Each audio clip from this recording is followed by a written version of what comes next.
This episode of Verbal Tap brought to you by NogiBJJGear.com.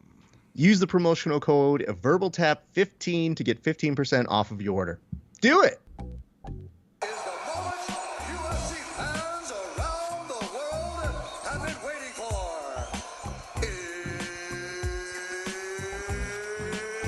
I am hitting record. We have, Raph, I don't even know what the enigma is, but we have, as you've put it, maybe someone who swings harder at the political fences than we do with our MMA podcast, which our listeners would tell you is impressive. I'm stoked. Of course, it's time for Verbal Tap, the show that proves fighting is easier from outside the cage, especially if you just never leave it, like today's fights. Raph, how are you doing, sir? I'm phenomenal, man. And like you mentioned, this is one of those great team-up episodes. It's kind of like the crossover episodes you used to see on, TGI Friday, Jetsons meet the Flintstones, like in the pantheon of weird podcasts about MMA and jiu-jitsu that know we're sometimes fighting against the grain with some assholes who are in the community who have very strong political beliefs and yet tell you it's all about respect and honor and might punch somebody in the face. We know exactly who we normally talk to, but I'm doing great. Kev, how are you doing today, sir? I'm excellent because I'm already going through Sam's Twitter account. Mm-hmm. And I found a comment, U.S. did some dastardly shit to the Filipinos. It was so bad it made Mark Twain anti-imperialist. Then there's some stuff to read here. I'm just saying, this is good. Well, Kev, who is our guest then? I think you should probably give him a nice shout out so we can get straight to the talking to him.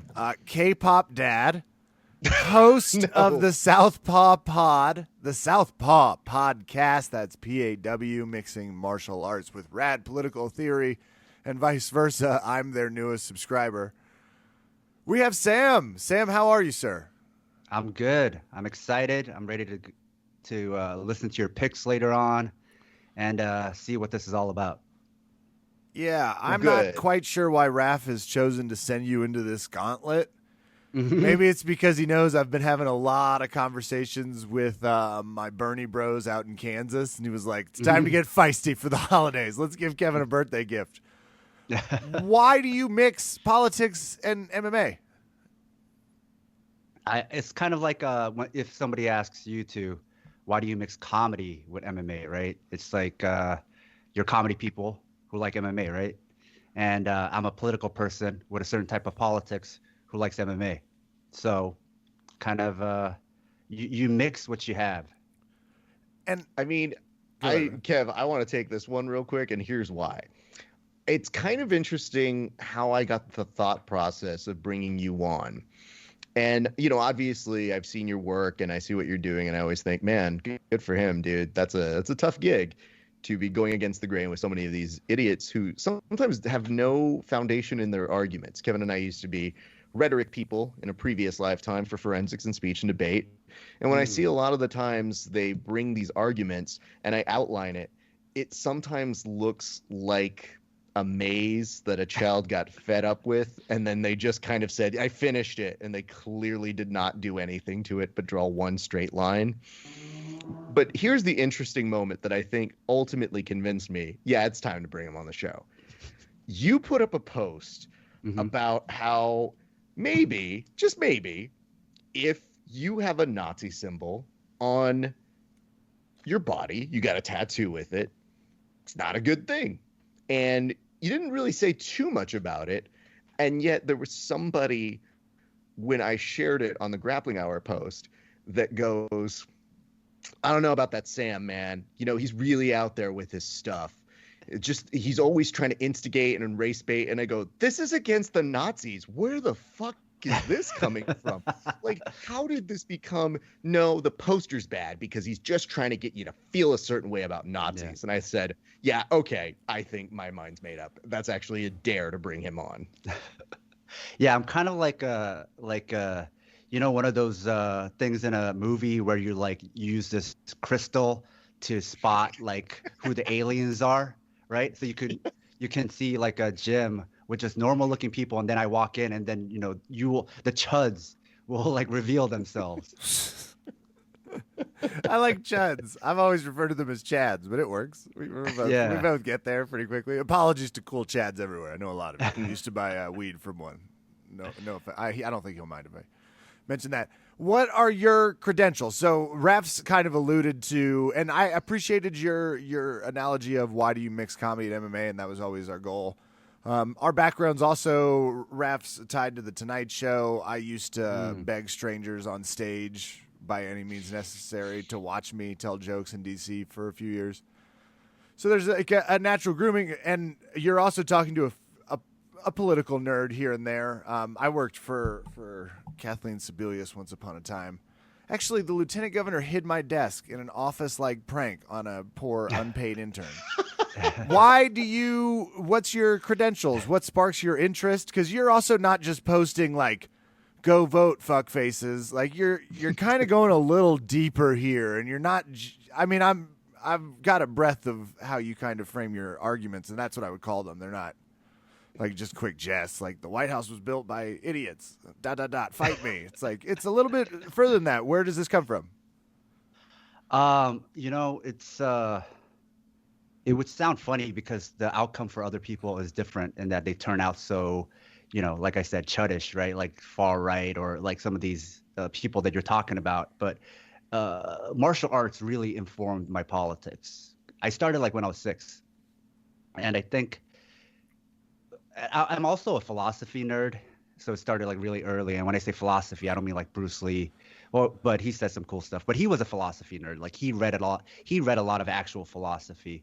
So I got into that real early as well. You're talking more John Locke, Socrates, that type of philosophy. Yeah. So from there, I wanted like a through line. So when people talk about logic, it doesn't mean like what people think it means. It means like consistency.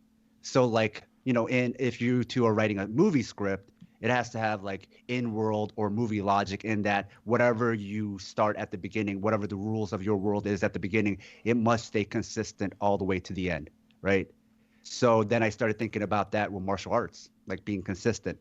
So then if we are to defend people, then who do we defend? We have to defend people who are at the bottom or who are at the weakest. You even look at Brazilian Jiu-Jitsu. What is Brazilian Jiu-Jitsu? It's the whole art, the idea, forget like the actual history of it, but just in a vacuum, it's about being the person on the bottom, upending the person on the top, right? It's a bottom-up art. So, you think about all these things, and then I try to be consistent, where it's just kind of like a unified, single theory for everything. Kind of like the Taoist saying of how you do one thing is how you do all things. It just makes my life simpler. And it also just makes a lot more sense. So the way I thought about martial arts is like the way I think about everything. So my martial arts, the way I like to approach it, the way martial arts is framed is bottom up. My politics is bottom up. My philosophy is bottom up. So in a gym, then I can't equate everybody as equal, right? If you're like somebody who is, let's say you're a brown person right after 9/11, then your life is probably more at threat every day than the other people in the class, right? So then I can't frame it or universalize it that everybody is the same and everybody has the same experiences. From what I learned about martial arts, about you have to prioritize who needs defense the most, then this person needs to be uplifted the most, right?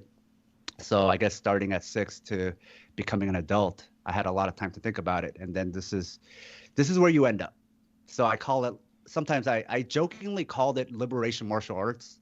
And then it kind of stuck. So a lot of people who listen to this podcast or who are in the South Paw community also tend to call themselves that as well. That was an extremely that was a good answer. Damn, Raf. All right. Well, before I throw it back over to my co-host, you're also, I take it, an accomplished fighter at this point, because guillotine choker. Can you give us a jiu-jitsu belt rank? Is that okay? Yeah, I'm a brown belt. So I started in the 90s, and I'm a brown belt now. So obviously, I am very good. Oh, I am on that. I am right on your path, sir. So don't get ahead of me. I'm a purple belt with 12 years in the game. I can see 22 before somebody's like, fine, give him a brown belt. people who started in the last 10 years, that sounds odd, because if you started in the last 10 years, you have like black belts who like got it within 5 or 6 years, right? But people who started it like in the 2000s or in the 90s, people like hearing somebody who's been like a certain belt for 20 years or 10 years is not that uncommon. Yeah. Well, I need to do a quick ad read. Speaking of causes, bills, and Christmas time, NogiBJJGear.com, you can get their WWF, the World Wildlife Foundation. You can make a difference. You can look like a Sam on the mats, just sleek and collected with a little bit of political juice.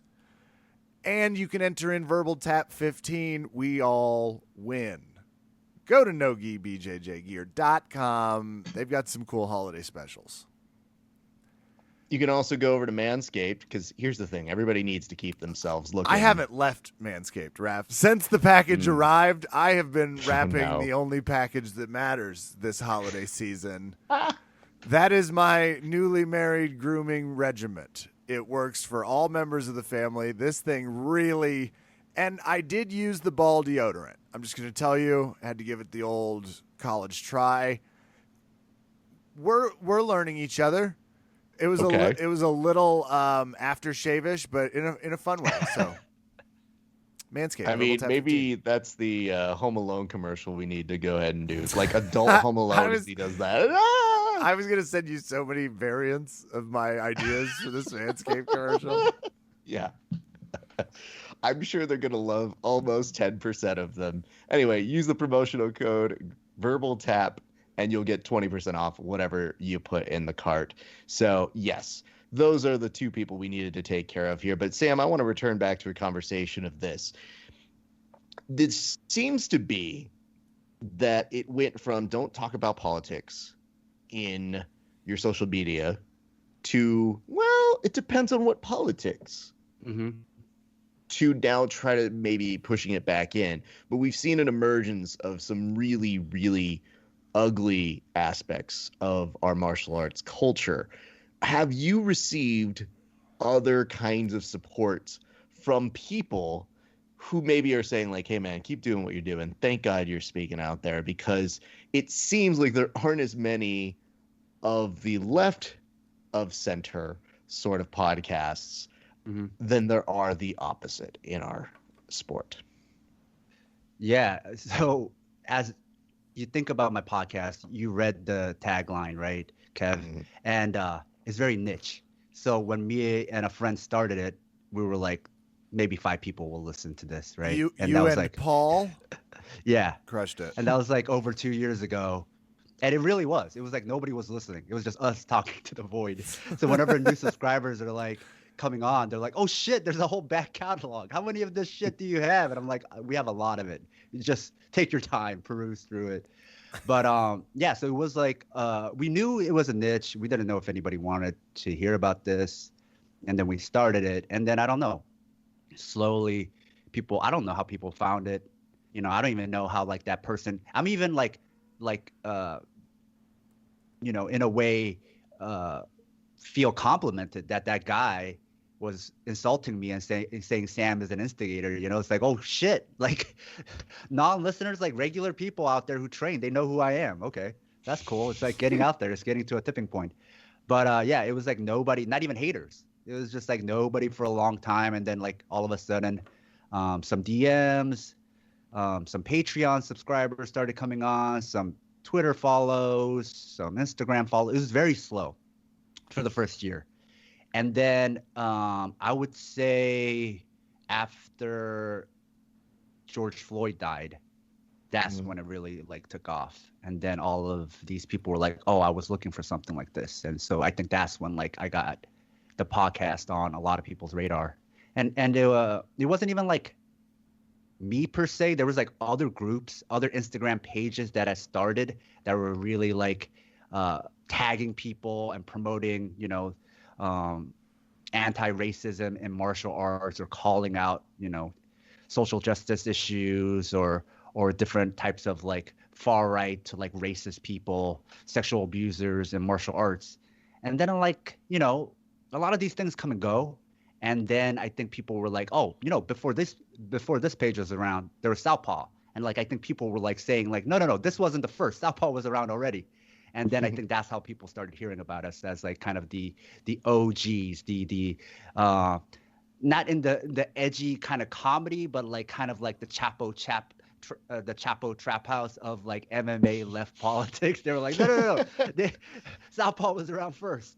And so, yeah, I think a lot of people like indirectly found us through all these like other pages on Instagram or other social media accounts. And then as they disappeared, I think people just like kind of congregated around us. That's pretty cool, man. And I mean, obviously, it's always fun to watch when these things have their takeoffs. I mean, Kevin and I laugh because over the years, we've just told people like, you're welcome to get off the train anytime you want, but we're just going to keep doing the show. And we've had a lot of people who've stuck with us, and we're so focused on trying to be funny and do our thing that there are some episodes where I go, Kev, how much time do we talk about MMA this week? And he goes, 10. I go, great. How much time do we talk about gun control? 30. Uh-oh. Well, we'll see how that one does. All right. Out into the ether it goes. And we just don't edit it. We just say, this was funny to us. This was our thoughts or our exploration of a topic. And I think sometimes it comes as a natural defense to seeing too many people with a platform to speak who just really do it shittily. Like they really are antagonistic about how crazy they are in proving a point, when then they start citing Jorge Masvidal and saying like, very interesting how Biden could be behind and then come back and win the re-election hashtag. And you go, okay, or you could count. Like, it's like, dude, you're a fucking fighter, man. I know. Like, has anyone ever come back from a fight? It's like, oh, yes. So to us, we're just sitting here and going, well, I mean, that's the path we're choosing on this one. So obviously you do that, and we're always happy to have people. We all fill a different void, and I think that's important. And there are plenty of people who fulfill the QAnon, all of that nonsense. We're just not that show. And we have great laughs at that expense. So I think since people know that about you, I've also come to find when you put on the different areas, you have a very, very specific pro wrestling knowledge. Where does that begin? Because I'm the resident pro wrestler version guy on this show. Where does that begin? And does that intersect with your martial arts journey? Oh, yeah. I think it very much intersects. Actually, the history of MMA is very much intersected with pro wrestling. Like I've posted people like I've pissed off a lot of people because I was showing old Pancrase fights, which everybody thinks is real. All those people are legends. And it's like Ken Shamrock wins by Northern Light suplex, and it's like, come on, dude. I know it's counted on their topology or in their Sherdog or whatever, but come on, man. You don't win. That's the thing. Like a lot of MMA people hate pro wrestling, right? But a lot of pro wrestlers also like MMA. So it's kind of like a weird overlap where it doesn't overlap in like both directions. But I guess it is sports entertainment, right? It's not like a lot of martial arts people in BJJ or MMA are libertarians. They're all about the free market. Yet, like your popularity, how you rank, none of that matters, right? It's not the real free market dictating you. Like in boxing, right? If you become like Mike Tyson or get really popular in the crowd, you get paid more. Whereas in MMA and the UFC, it only matters if Dana White likes you.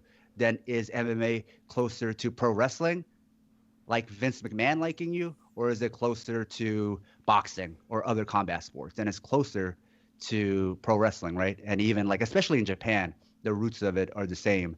So for me, like, there was no MMA when I was a kid. So I was watching pro wrestling and then watching UFC 1. It felt very much like pro wrestling. And it was even like, there was already like Japanese stuff that looked like that, right? And that was already like having an aesthetic where it was hard to tell. They were like Inokiism, right? Was already trying to blur the line of pro wrestling and MMA anyway. So I guess my love for pro wrestling and martial arts were always the same thing. And I guess how I've maintained this knowledge because I was like really big into it as a kid. Then I watched all the way up to the Attitude Era. And then after that, life gets busy. You don't watch it as much, and the storylines were really bad. So I stopped watching it, but I always kept paying attention to it via internet memes and just like dirt sheet stuff. So I still don't watch it, but I'm maintaining like stuff was happening with like AEW or WWE just through memes and Twitter and stuff like that, which is kind of like how I upkeep my knowledge of video games. I stopped playing like decades ago, but I still know a lot about video games just because now you can like kind of keep up with video games just through the memes and different like message board posts and different clips and stuff. And I think it's the same thing like with one of you was asking me about K-pop. Like I just can keep up with it without even listening to the music and know what's trending just from Twitter, I want everyone to know, for the record, he brought up K-pop. This is a baseless accusation. No, we were definitely nerding out about K-pop. Well, let's also bring up the fact that I think we all made a very quick, hard appreciation of K-pop once we saw what they could do with the rally. And I remembered going, K-pop, whatever, that's not my thing, even though I love a good song and dance, no big deal, whatever. These kids, they're just doing what we had 20 years ago. There's always time for a boy band. And then all of a sudden they go, thanks to K-pop, there was trouble in Trump world. And I was like, go on. What do they do?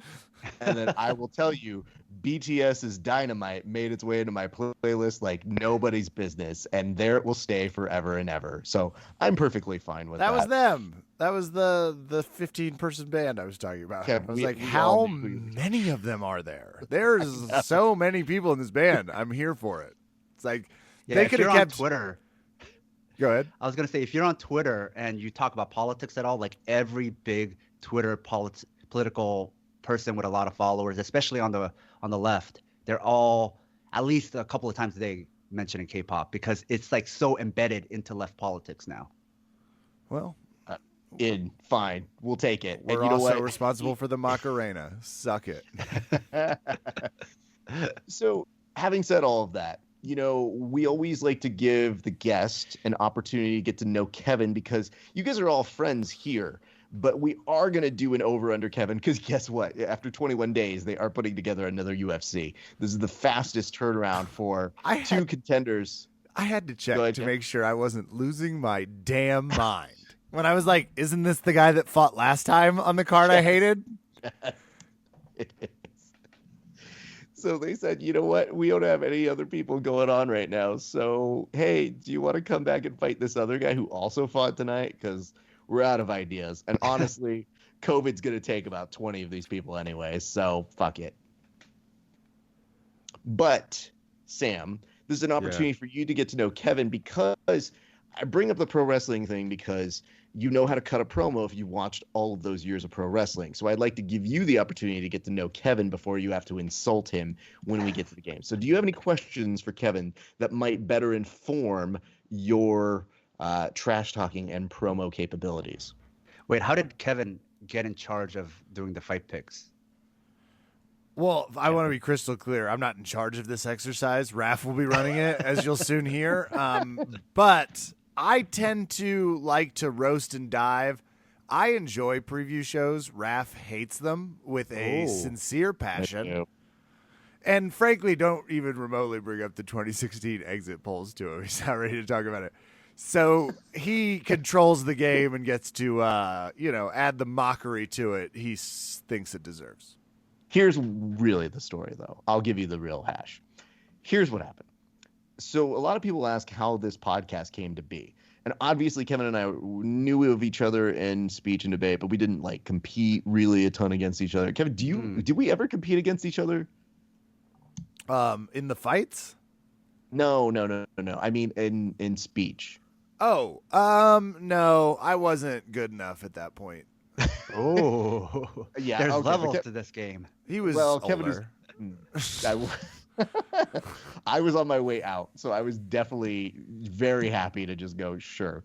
But the story goes that Kevin was watching some NCAA basketball on his computer. I saw it, and I was very, very interested in how my picks were doing. So I asked him the score, and I said, hey, who's winning this right now? And he tells me this, and I go, oh yeah, I'm just trying to update my brackets just to see if I'm winning or not. And Kevin, without any real sense of irony or without any, I guess maybe somewhat recognition here, just goes, oh, I'm very good at picking things. And essentially that is what started the show, because I looked at him and I said, who the fuck is this guy? And Wow. I immediately thought to myself, well, I have to prove him wrong. So when we would do the shows at the very beginning, and much like when you mentioned the very origins of the show, it's just going to be you and the other guy talking, or you're going to come from humble beginnings. And Kevin and I would kind of preview cards, and it wasn't different than anybody else's.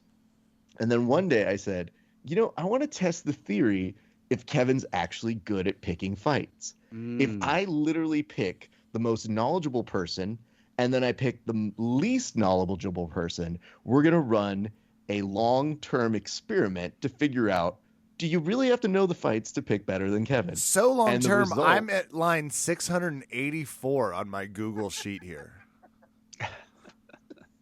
So yes, we've had plenty of days where we brought in people, and Kev, I mean, we're circling about 100 of these that we've done for specifically over under Kevin's. And I'm above 500 record wise right now. There you go. I'm not prepared to say I think my confidence has gone down in my picking ability, but we'll see. And Sam, to be perfectly blunt, Kev has peaks and valleys, and there are some years where it does not go well for him, and he can't catch a break for like 4 or 5 pay-per-views, and then there are some where he's crushing it. The end of the second Obama administration was rough on me. Let's just say what. So, Sam, I think that's a good starting point. Do you have another question for Kevin? Maybe one that I don't answer for him. No, actually, my less of a question for him. You answered like what I thought this was, because I think my first question to you when you told me about this segment was like, is this like one of those things where a lot of MMA podcasts are like doing the picks to try to get the gamblers to start listening to grow their audience? Because all the MMA podcasts do like a segment just for the gamblers where they give like the over and under and the predictions, and like, then they like brag about how much money they made for people, and Bloody Elbow does a lot of that now. So I saw that you got the Manscaped thing, you got the fight picks thing. This is like a very legitimate podcast now. I mean, yeah. Nice job, by Manscaped. accident. I don't know how they brought the class to it, but we'll take it. Yep, who knew? It just took some balls for this podcast to really come to life. I would tell you this, Sam, is that Kevin is right in saying that I hate preview episodes for this reason. Most of the time when you hear people do preview episodes, they're by people who don't look like they would remotely not only look like they could fight, know how to fight as well. And so when you have people that you bring on a podcast that goes, I don't know, this guy punched real good. I don't know, I think this guy kicked real good. Well, their punch versus their kick. All right, I bet on this guy. It's a 50-50 proposition. So half the time, even if they're completely stupid, they might still get some right, but the analysis might be terrible. And I said, you know what? If they're going to make a wager on who can make more terrible analysis, then we're going to own that. And lo and behold, that's what we've been doing here. Okay. So anyway, I think I'm ready. I have no idea what to expect. I'm really bad at being mean to people also. So I'll try my best. God damn it, Sam. Okay, listen. Hold on. Sidebar with Sam. I'm what they call a clean comic. No, wait. Kev, I take him off the air. We're going to bring on somebody else right now. Sounds good. I'm going to go. Here's what I can tell you, Sam. There's probably a bot we could hire. You've already gotten like 2 or 3 subtle digs in, and I don't mind them because we love that, and we actually truly appreciate those guests who do it better.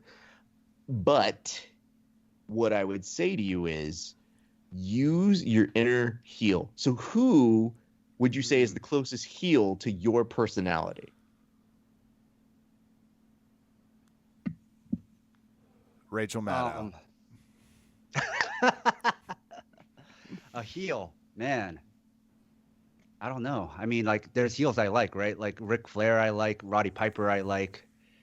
You know what? You know what's underrated is the Hart Foundation back in the day when they were heels, and especially like during their Canada days. I feel like that's like an underrated. I like the obscure, underrated heels, So everybody knows Flair, Piper, but Bret Hart as a heel, that's underappreciated. Kev, just to give you an idea of Bret Hart when he was a heel, since he is Canadian and Canadian royalty, he would come in and talk shit about the USA that like 20 years after the fact is all 100% accurate and would probably actually get cheered in this day and age.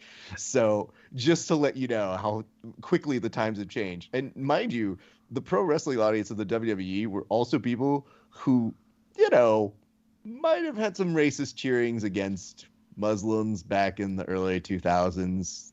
No particular reason why.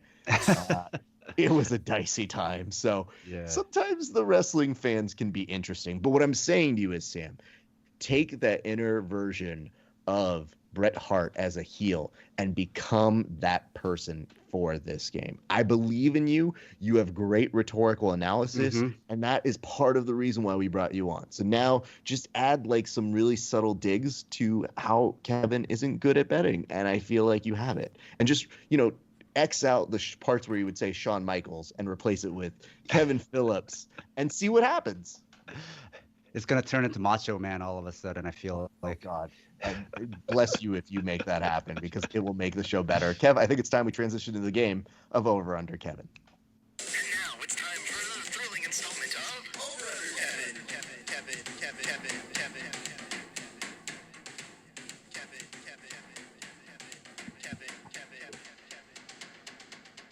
Ladies and gentlemen, boys and girls, welcome to a segment of the show that we like to call Over Under Kevin. It is a very simple segment, one that apparently is not like other shows, thank God. But the way it works is super simple. We go through the entire UFC pay-per-view card that is coming up, and we do it randomized in order. We give each participant 15 seconds to say who they think is going to win, and if I so deem it, I will give each participant 15 seconds to say a rebuttal to their opponent's either analysis or trash talk. Gentlemen, do you both understand the rules? Kevin? It's time for top or bottom Kevin. Let's get this shit started. Oh, God, that's not what that is. But Sam, do you understand the rules? Yes. Thank you for indulging that. I will also remind people that, yes, although technically whoever gets the most picks right is the winner, we here appreciate those who actually talk the best trash. So, Kevin, you are going to start us off right now with your pick for a women's straw weight bout between Tisha Torres and Angela Hill. 15 seconds on the clock, go. Well, first, I want to say what I named the teams. I named my column the Hillary negatives, and I named Sam's the Giuliani positives. So there's a little good. hot off the press. And I am going to go with Angela Hill. It's been a few. I keep getting burned on this, but one of these days I feel like, and I'm looking for the odds on this one as well, because I'm like, how do I know? But, my rule, go with the taller fighter. Can't lose. All right, Sam, I've got 15 seconds for you. Go. I got Hill. Why do you have Hill? Same theory, taller. They fought before, right? So I think from watching Tisha Torres, she's seems like the same kind of fighter she was before. Hill seems to be improving. So I think maybe Kev accidentally got to the right choice. We got to the same conclusion. But it was tough because Tisha has a scary ribs tattoo. So that's normally like that person will hit you. So the first time around, Hill really shouldn't have lost to Tisha. I think Tisha's 5 feet tall or something. So it's a lot of if you watch them fight, if you watch the first one, it was a lot of punching into the air because she couldn't reach Hill. So, okay. Something happened. And throughout this fight, Raph, I want to issue challenges. I want Sam to identify which fighter he thinks is most ready for public office. And I'll work on which party I think would benefit best from training jiu-jitsu. Something I've been noodling on. So, Kev, I appreciate that, and I'm going to give you some time to think on it. Sam, you're going to tell us who's winning this welterweight fight between Li Jingliang and Dwight Grant. Go. I think it is Li Jingliang. No, I'm not. I'm not playing that game, dude. I'm not. I'm not gonna pretend I'm knowing how to pronounce any of these names. But go on. Yeah, I think he just has like more experience than Dwight. Can I call him by his first name? Are we on first name basis here? I, Dwight? I, honestly, Dwight when Grant? you said Dwight, I was like, boy. all right. Dwight, you know? Dwight is the He's not your most, boy. like- You're going with jing-a-ling-a-ling-a-ling. I just like the fact that you're like, I've basically reduced this fighter down to the dude that I see outside my 7-Eleven. Like, yeah, it's Dwight. No big deal. That's the D-man. Dwight's my guy.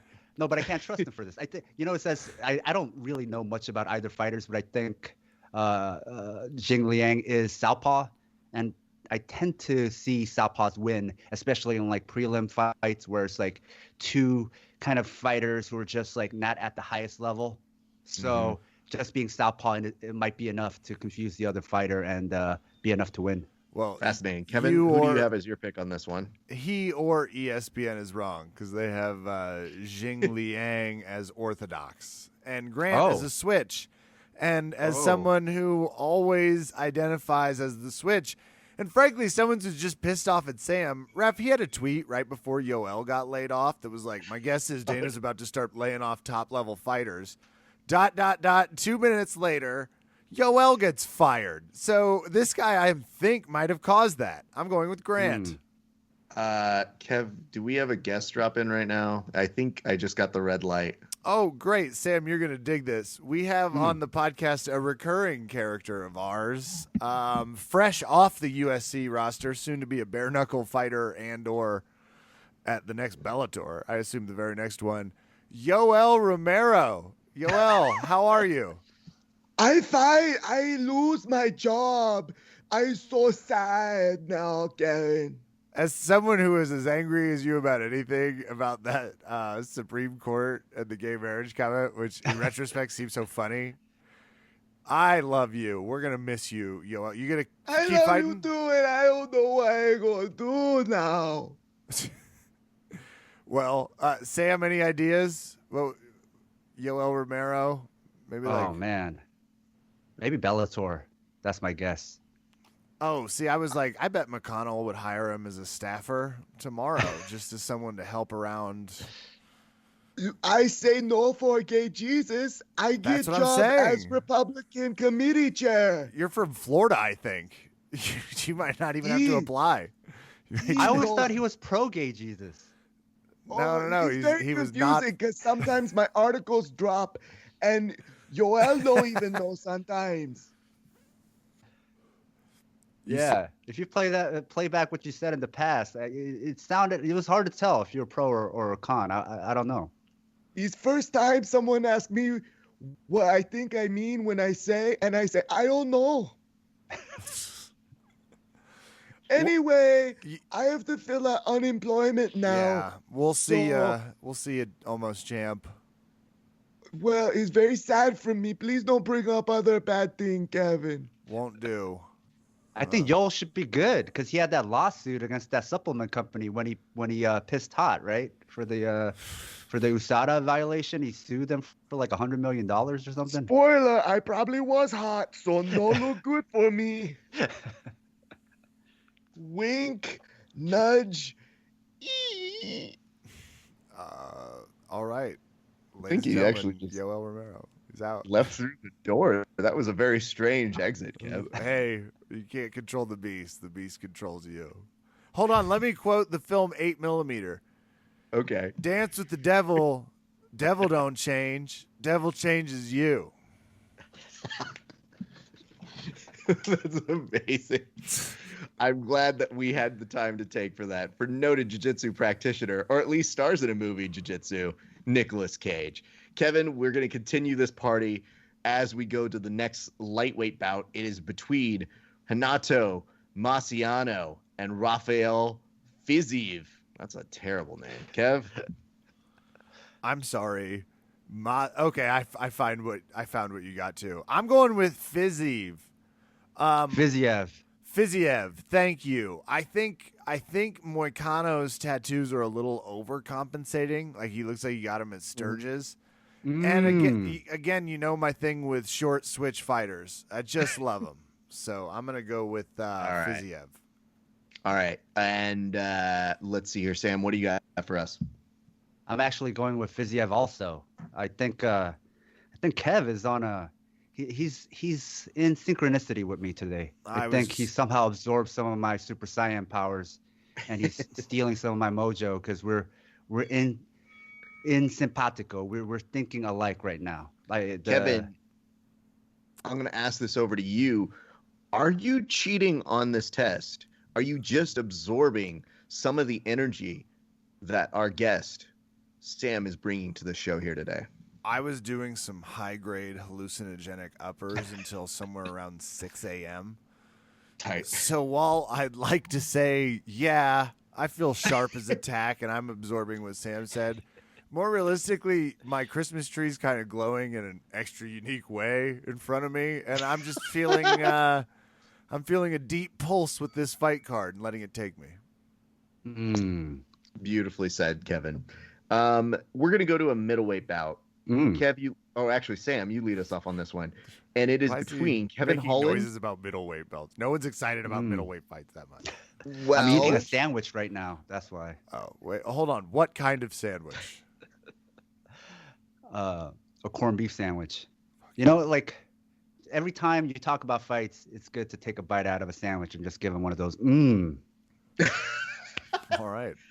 I have to say, I don't think anybody's ever ate while doing the over-under Kevin segment. But remarkably, the fact that neither Kevin and I knew you were eating is a testament to your chewing ability. Just professionalism, apparently. He knows how to do this. Very much so. Look, can I say who this fight is? It's Kevin Holland and Jacare. So, Sam, who do you have on this one, sir? I got Kevin Holland. Uh-oh. What is this? Like his fourth fight this year or something? It's like some fourth or fifth. It's like a lot of fights this year, and he's like the COVID era king right now as far as fighting. I think he didn't he just get canceled from his last fight? Like he had COVID like 2 weeks ago. And that was the reason why he was supposed to face Jack Hermanson yesterday, and who was replacing an injured Darren Till. So it's been a fun little bouncing back and forth between everybody, but he won the Jacare sweepstakes. Kevin, who do you think is going to get this one, though?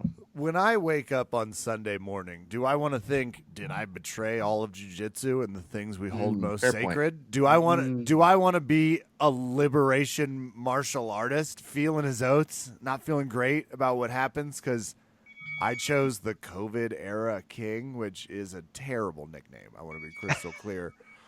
I got to go with Jacare. Give me the gator. I think I have to give some response time here to Sam. Sam, how does it feel to betray jiu-jitsu and take the hard line against it? Was it easy? And I guess maybe in some way, Kev, endorse COVID. That got really weird. You know, as an old instructor once told me, you never betray jiu-jitsu. Jiu-jitsu betrays you. Fascinating. I feel like you didn't have an instructor that said that, but I like believing a world in which you did. It sounds like something a black belt might say, though, especially one from Brazil. Earlier, you were making a point. You were like, it's a top-bottom game. I was like, where's the part where you wheeze uncontrollably and stall for a few minutes? Do you fit that in the middle, or is it after? But, boys, we might actually be wasting our time because, you know, by the time this airs, we might find out the fight got canceled because the dude just had COVID. I don't know if you get over it that fast. Holland? Or Jacare? Well, both of them. According to all MMA websites, COVID is not real. So super convenient. We're in the clear here, everybody. Okay. Don't worry, though. That's why this one has, 13 fights, Kev? It's got a fuckload of fights. 6, 7, 8, 9, 10, 11, 12, 13. 13 on my count, but I got to do that one again. Eek. That's a lot of fucking fights. All right, we got to speed this up then. We're going next. And Kevin, you're going to take this one. It's a women's strawweight between Mackenzie Dern and Verna Janadiroba. Go.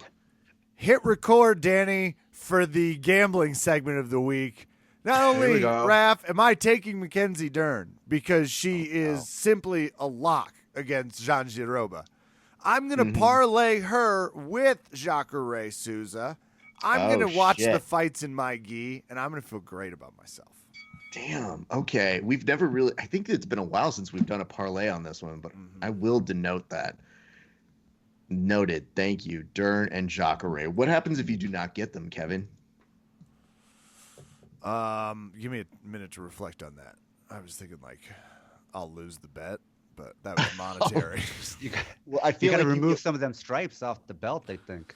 Ooh. I'm wrong. Hey, that's easy. That's getting dicey, right? I mean, here's the good news for Kevin. Kevin's perfectly okay with that at this point. I think we've all, with the lack of amount of that we've all been training, going, I'm not really this belt anymore. Who It's fine. deserves? Can we just go no gi? And Kev, here's the thing that I will do for you on this one particular instance. If you get them both, you will get 1 extra point. But if you do not get them, I will take 1 away. Okay, I accept your terms. Okay. All right, Sam, who do you have on this one? Dern or Virna? I got Jandiroba. Jandiroba. Okay. Any particular reason?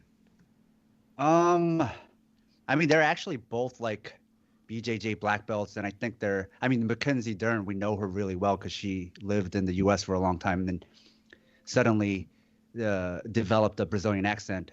But Jandiroba is also a BJJ ace, and I think she was also a really good competitor. So it's like a false dichotomy to say it's BJJ versus MMA. This is actually BJJ versus BJJ, and I think both of them have like pretty poor striking. So interesting. I think Jandiroba might have striking that's a little better than Dern, though. That's why. But is Dern's transition to having an accent make her more BJJ though? Does it become like BJJ? No, I think it takes something away. I think that when you fake the funk like that, there's a certain authenticity to your belt that you got to maintain, and when you fake that funk, it's just you got to keep it right. You got to keep it, you got to keep it real with the jiu-jitsu. So you can't bring in fake accents like that. Well, this is not looking good for me when I have a later turn accent that I develop once I become a black belt, Kev. Nope. You're, well, I mean, you were always talking about going like something like Eastern European, though. That'd be kind of cool. I think so. The accents that I can't pull off are the ones that make me want to do them all the more. So it's a really bad love-hate relationship. Kev, Sam's going to keep it going. He's going to tell us in a featherweight fight if Chase Hooper will emerge victorious or Peter Barrett. Go. Peter Barrett. My dude, Peter. Why is he your dude? We're on first name basis. All these guys. Just like Dwight. Dwight, Peter. Everybody the names knows I could say. The names I could say. We're on first name basis. If I could say your name, we're on first name basis. Tight. Kev, are you on first name basis with Peter, or are you going the opposite way? What fight is this one? Chase Hooper, Peter Barrett. Where's it at? On the card. Hold on. I think it's the first first is at the fight. very bottom. Yeah, very bottom of the card. First fight. Chase is the dude that looks like Ben Askren. That's not on the ESPN card, just as a heads up. That can't be good. Uh-oh. I'm going with Chase. Of course. You're going to go with Chase on this one. I appreciate the honesty. Kev, here's I'm the thing. Pissed I can't find this fight. I make most of my judgments on people's physical appearance. I know. When And you see him in the eye, that's when you know. It's always so funny that Kevin is like the opposite of every educational movie that you've ever seen growing up, where it's like, judge the book by the cover. But there's no cover. I think Chase doesn't even have a Wikipedia page. That's how sad it is right now for him. Oh, no, but isn't Chase Hooper, is that the fake Ben Askren kid? Yeah. They even did like some skits, I think. But, Yeah. I thought that would like tip him over to the point where he gets his own Wikipedia page. But no. That's unfortunate, man. I that found kid's it. Very funny. I found it. You got it. You went with Peter. So thanks, ESPN, for your dedicated reporting once again. Was it on page 2? It wasn't. It's not on. I had to go to Wikipedia. Oh. But I have never been happier to go with Chase Hooper, even though I'm still trying to find a picture of Chase Hooper. You're not judging a book by its cover. You're just basing it off of nothing. No, I'm using inference based off of who Peter Barrett aligns with. And because it seemed like the company he was keeping and the choice selection was getting a little grim, I thought I'd go the other way. Chase Hooper looks like a 12-year-old. Is he Yes. Is he 12 and a half?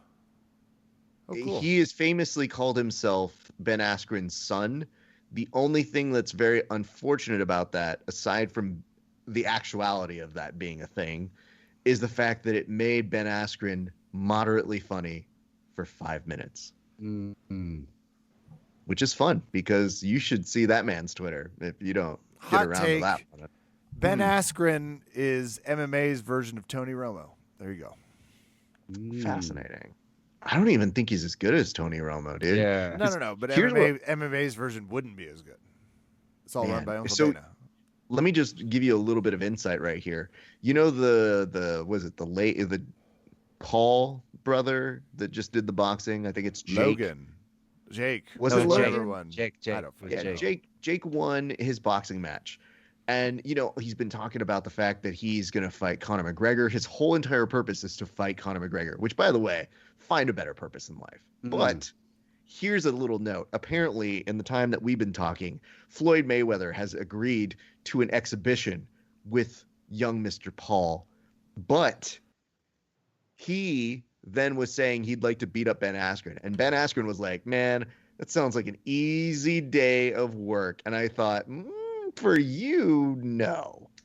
Actually, of all people who are talking real big hardcore shit, you look like the most suspect of all the guys on the stand-up here, Ben Askren, in that lottery. So, yikes.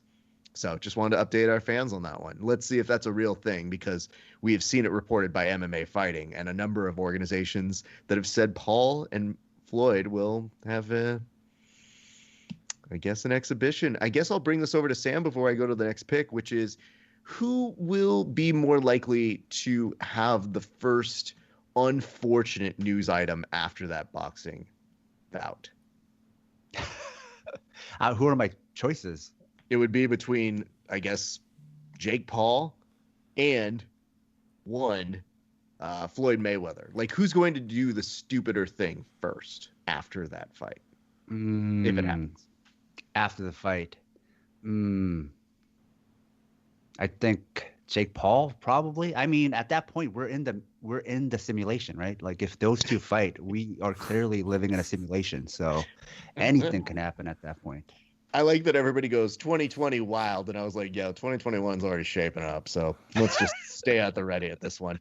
Kev, you're going to tell me who's winning this next bout. It's a featherweight bout between Cub Swanson and Daniel Padita. Go. Actually pretty excited about this fight. I always get worried when it's Cub Swanson, because every time you see Cub Swanson, it looks like he's now Cub Swanson plus a few extra face inches. I am going with Pineda because I am getting a little worried about Cubby, and this is a good spot for him, but love me some Cub Swanson. All right, you got that. All right, Sam, what do you got for us on that one?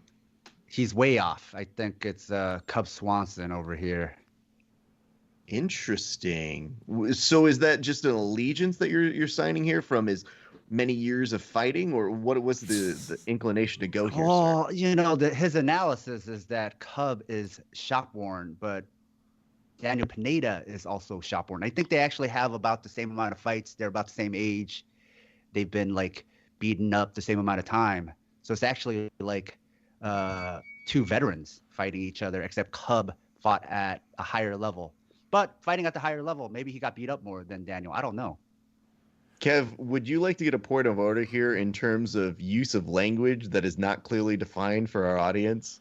And I'll add on to that, Raph. If I were someone named Cub Swanson for a lot of my life, I'd be fucking Bear Swanson now. I'd promote myself and have a respectable fighter's name. Absolutely. Well, we're going to continue the party. It's a heavyweight bout between Junior Dos Santos and Cyril Gain. Sam, you started off. I'm going with Cyril. Uh-oh. Is that more because you believe in his talent or you're voting against JDS? You know, it's one of those things where you have to vote against. Anytime you pick against JDS, part of that is a vote against him because you've seen all the wars he's been through. His nose don't even look the same anymore. I mean, he himself just doesn't look the same anymore. So I don't know where his chin is at. I don't know what's left of it. And Gan isn't like that much younger than Dos Santos, but he's bigger. He has a kickboxing background. He hasn't been beaten up as much. And also Junior doesn't really like shoot for takedowns. So it's not something like, oh, Junior has the MMA wrestling advantage over him. So I have to go with Cyril to win by decision or maybe even knockout. I don't know where his chin is at. Those are two ways to win. Kevin, what do you got for us? I am going with Gain as well, and I can't believe I have to agree with tonight's guest so fervently, but I want to offer a counter take. Wouldn't you lose it if Dos Santos came out with a really like custom mullet or something like a hairpiece that he put on just to spice it up a little bit? Because I think he needs a new look. Sometimes you're just an outfit away from confidence. So I can't even hate on that. That actually makes a lot of sense. So if he walks out with this new Men's Warehouse suit, it's like, I like the way I look now. Leave me alone. I can hit again. I remember how to win.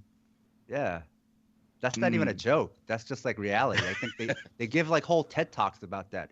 Coming out with your power suit, you know, you just feel better. It's true. And your power mullet. Yeah, that's not a bad idea. If I fight, going out in a suit sounds like a pretty good idea. So let's mark that down. Yeah. Kev, you lead us off on this one. Gavin Tucker versus Billy Q or Quarantine Elo. Go. I love a good Canadian name, and I don't think there's anything more Canadian than Gavin Tucker.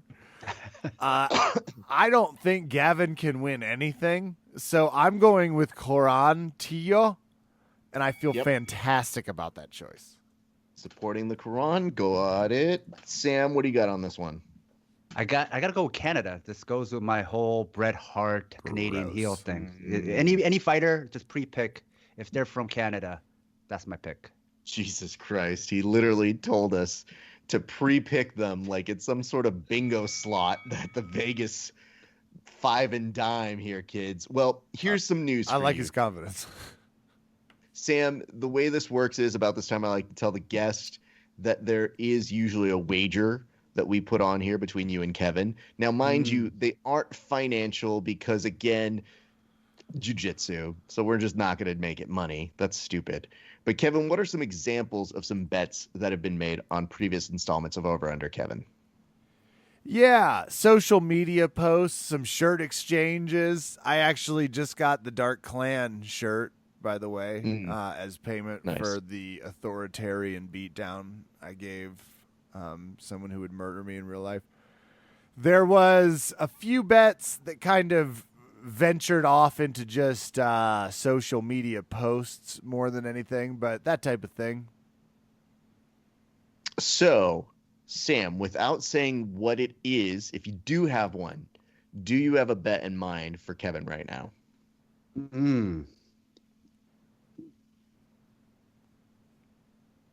I'm going to take that as no, but here's some good news. There's still 4 fights to go. Are there really? This one, Jesus. yeah, Kev, I'm doing my best, Kevin. Just Are they let's get through multiplying? Did they add a few while we were?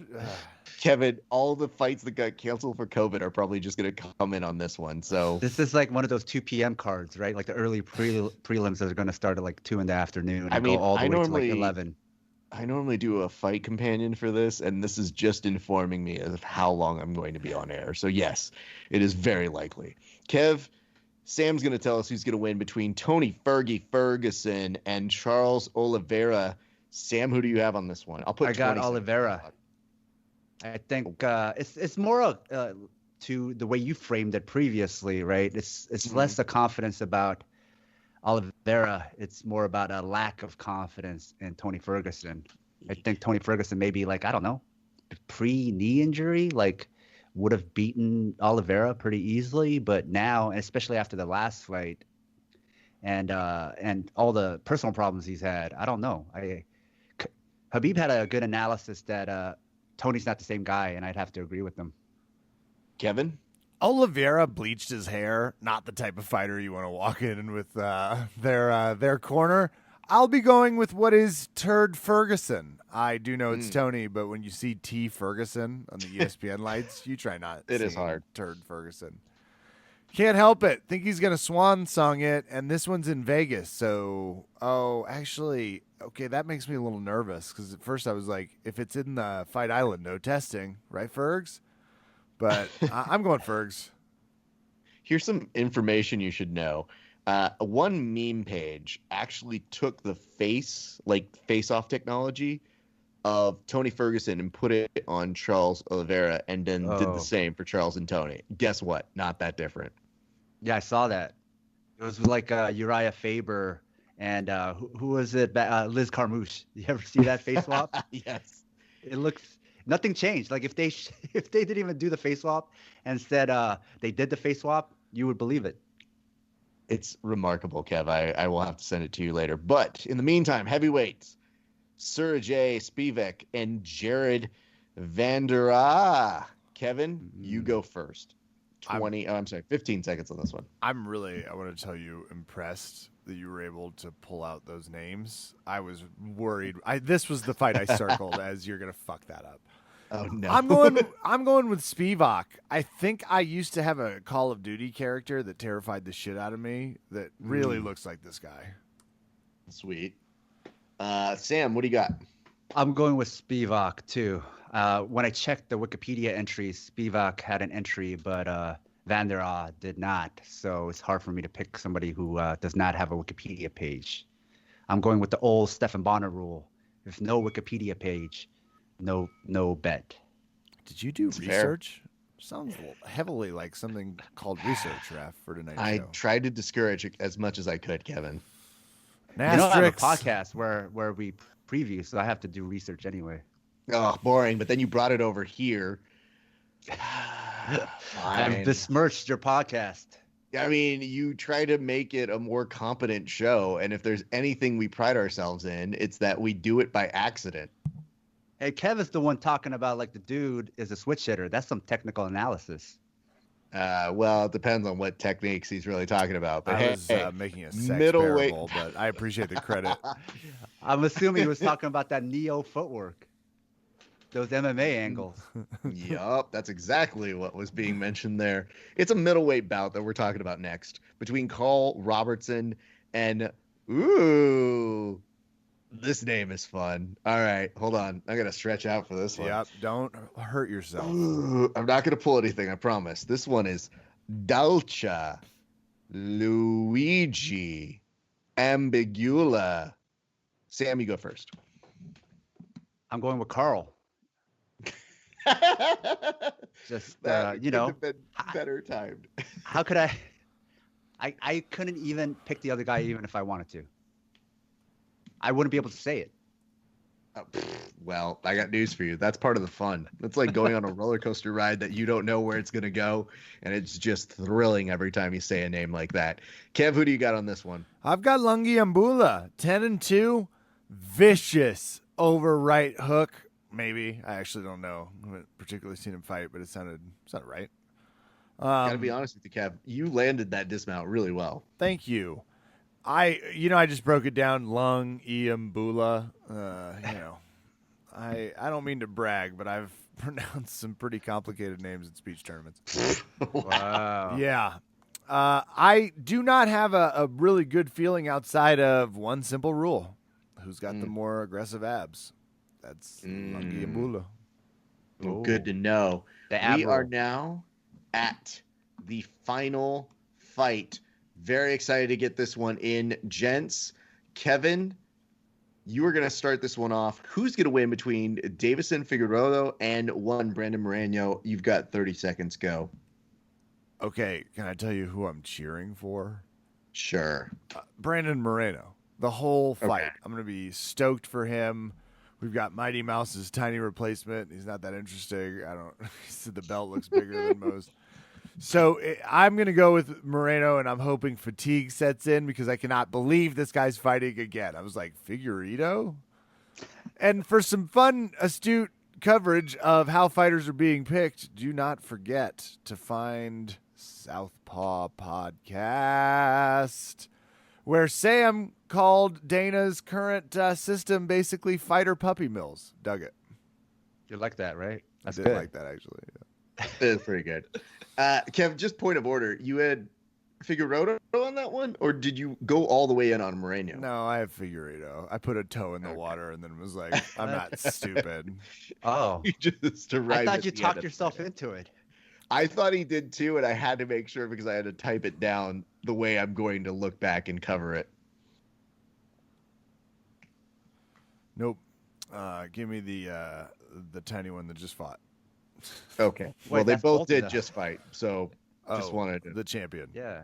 Give me the tiny champion. Thank you. Sam, thank you for helping out on that one, but now it's time for you to tell us who you think is going to win that fight. Figueiredo. You know, he's not only a hairstylist and a sushi chef and an MMA fighter, but he also has a pet water buffalo. So you don't bet against somebody like that. That's like a once in a lifetime kind of guy. You don't bet against that. He's a sushi chef? I can't believe that's what resonated first. Maybe I'm a little hungry, but I think that might be the case, but I would tell you this though.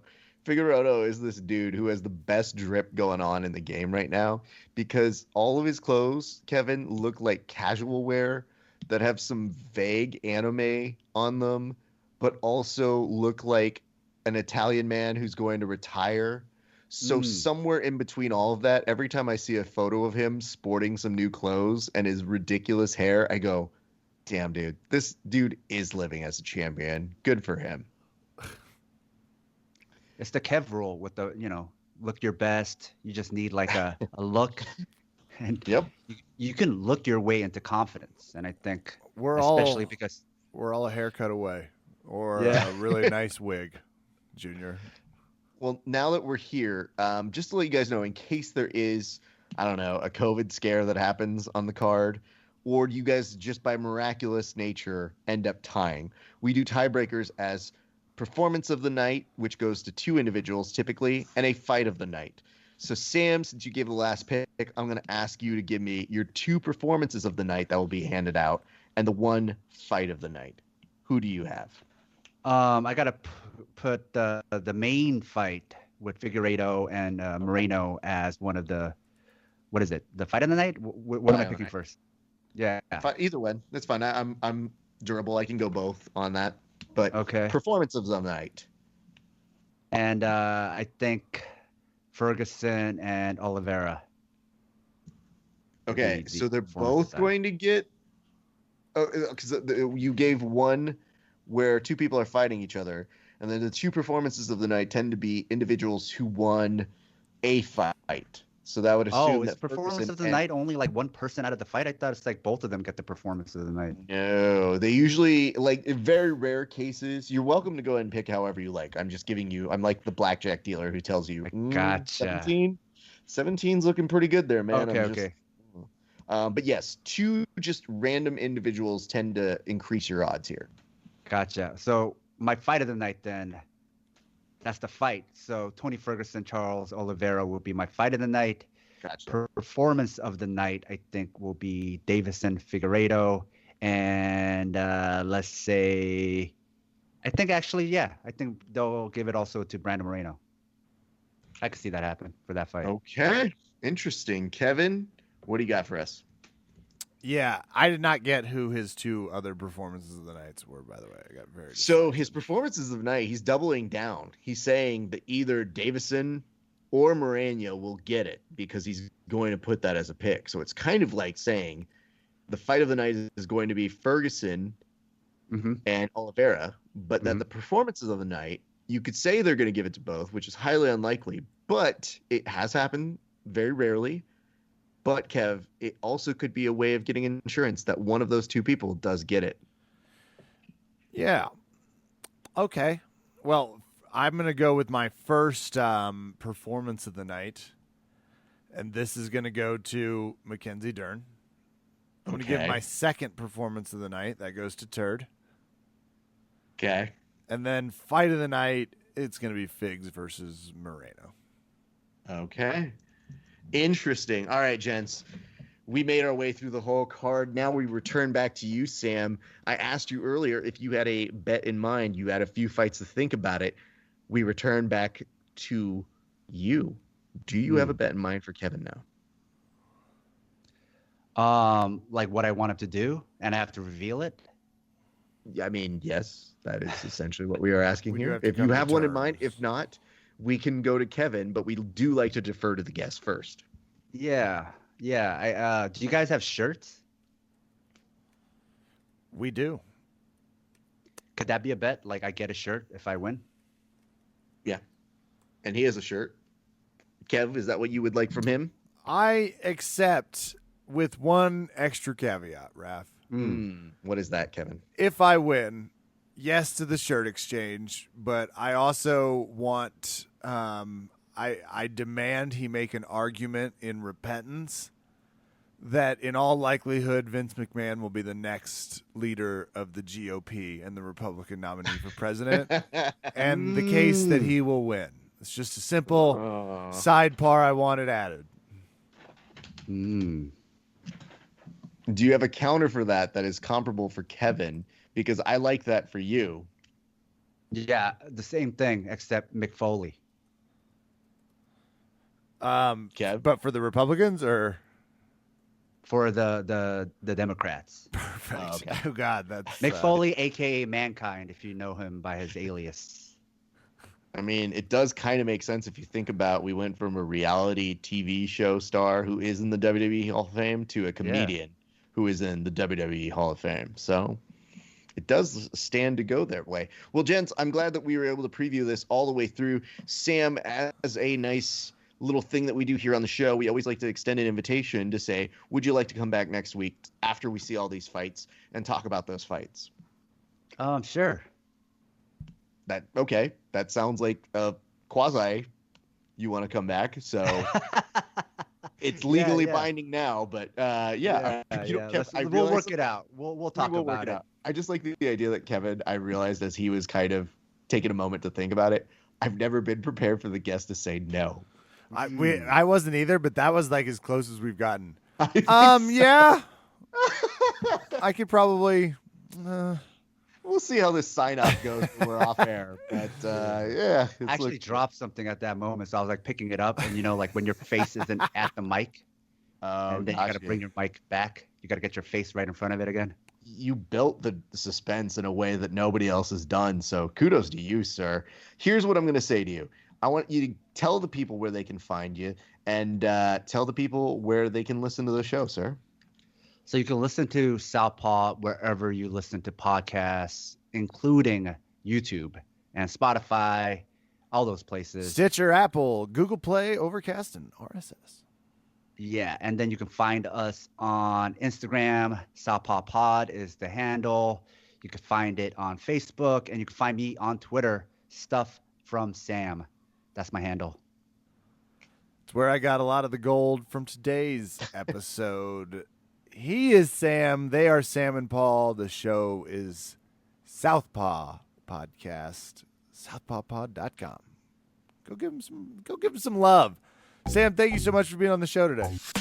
Thank you. Thank you guys for having me. It was fun.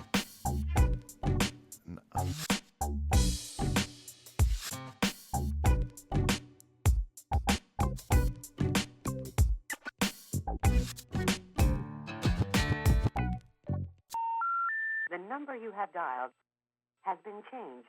The new number is... Please note, the new number is